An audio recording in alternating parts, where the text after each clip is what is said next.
If you've been obsessing for hours on end about whether you're in the right relationship and you feel like you're literally out of options, listen up. Because in the next 5 minutes, I'm going to show you how I take my clients from lying awake at night, sick with anxiety over whether they should stay or leave the relationship, to feeling grounded, clear, and even excited about the future of the relationship.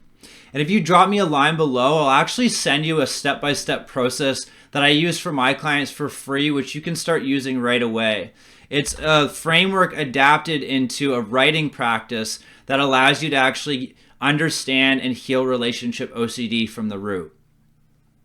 I'm Alex Bishop, a registered counseling therapist with more than 6,000 hours and counting, working with one-to-one clients facing relationship OCD and attachment issues, and helping thousands more in my community and groups move from doubt, fear, avoidance, anxiety to happy, fulfilling partnerships. And every video I make, I'm going to aim to give you one small actionable strategy or piece of wisdom that's going to push you forward toward that peace and clarity that you actually deserve in your relationship. Now, if you're like everyone else I work with, you are stuck in agonizing doubt about whether you're with the right person, whether you love your partner enough, whether you're making the right choice, or whether you're attracted or compatible enough to make it work.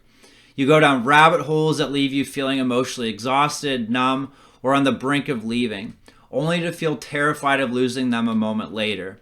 This is what relationship OCD and a fearful avoidant attachment style look like. It's not that you're in the wrong relationship. It's that you're flooded with fear and anxiety around potentially making a mistake. Now we're going to shift to the board here for a minute. I'm going to show you exactly why you're struggling with this issue and how it looks, like what the makeup is, what the root cause is, what the wounds are, and actually how to go about healing this. So I hope you can see here. I think I've got my camera angle on here pretty good. So I like to draw this diagram. It's a triangle. And at the top of the triangle, we have OCD. And as you can see up here, if you can hone in on these symptoms of OCD, right? OCD, we have obsessions, compulsions, ruminating, intrusive thoughts, guilt, shame, and helplessness. OCD is a protective mechanism, and it's an attempt to prevent mistakes at all costs. So we obsess in an attempt to make sure we're in the right relationship so that we can avoid making mistakes, potentially hurting our partner, and feeling helpless, right? So obsessions try to help us prevent mistakes that will lead us to feeling shame, badness, and helplessness. So, but what is relationship OCD? So that's the OCD portion. What is relationship OCD actually? Relationship OCD is a combination between OCD or obsessive compulsive parts of us that are trying to prevent mistakes and fearful avoidant attachment. And what fearful avoidant attachment is, it's a polarization between avoidant attachment over here on the left and anxious attachment over here on the right. Right? So the avoidant attachment, this is where we get the breakup urges, grass is greener on the other side of the fence, lack of attraction, seeing the negative in our partner, disgust, wanting to withdraw, wanting to escape our relationship. And now why do we do this, right? Why are we experiencing this in our relationship? Well, what the core fear is, as you can see down here under our avoidant attachment, is vulnerability and being seen. And we're afraid, subconsciously, these avoidant parts of us that either avoidant or independent or grandiose, these are all different ways that avoidant attachment can show up. But the avoidance and the independence is an attempt at avoiding vulnerability and being seen, because underneath it all we have a core wound of rejection, feeling unwanted and unlovable. Right? Now, before I break down anxious attachment, I want to go over something real quick. This shows up because generally, not always, but generally because we get into a relationship with someone that is emotionally available, right? Not always though. The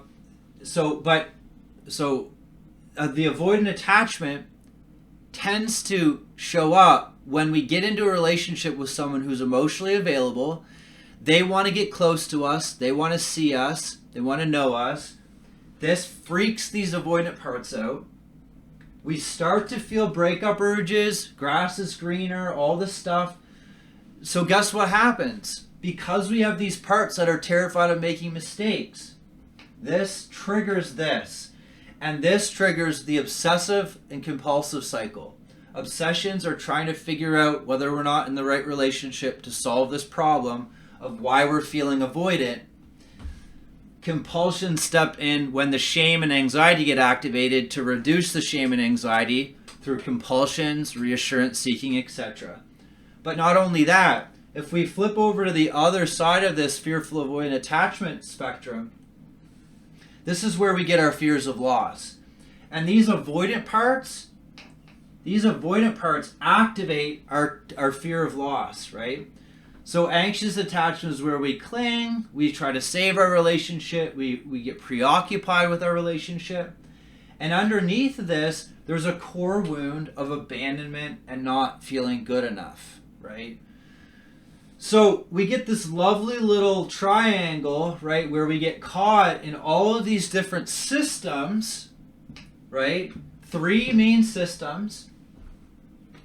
And we get locked in it, right? And obviously, as you know, it's very challenging and very debilitating. Now, think about this. All of this is everything, all behavior, all thought processes. Most thought processes are learned. So, what do we do about this then, right? Where did we learn to do all this? Because this is protection. We learned it from somewhere. Something happened to us along the way where we felt we needed to avoid connection, right? Because under the avoidant attachment, connection's dangerous.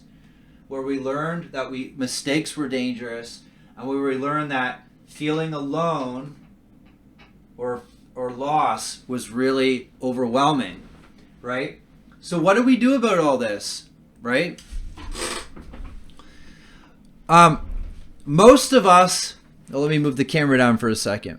Most of us initially think the way to solve this problem is just to think more about it or get reassurance from others that we are in fact making a good decision. And probably quite a few of you have tried exposure work or talk therapy and haven't really gotten very far with it. That's because these models are not transformational. They only seek to counteract or stop certain behaviors or thought patterns, not actually understand them or heal what's at the root of them. So here's what actually works. I use, with all my clients, this is what works, right? We use a 3-pillar framework, IFS therapy, attachment healing, and the conscious relationship framework, right? So right up here.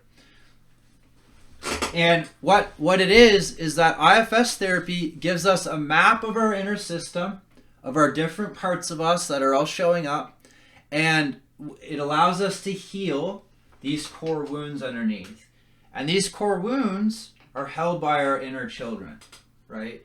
So what we do with IFS therapy, if you can see this, is there's 5 steps, right? That we unblend from this stuff, which we get mindful separation from it. We access our inherent wisdom, our curiosity and compassion. We honor the protection, right? These different protective parts of us. When we honor the protection, guess what happens? The gate opens to the children inside of us that are hurt, that feel abandoned, that feel shame and helplessness, and that feel rejection, unwanted, and unlovable. We witness their story of why that happened. we reparent these parts. We give them what they always needed in the past that they didn't get.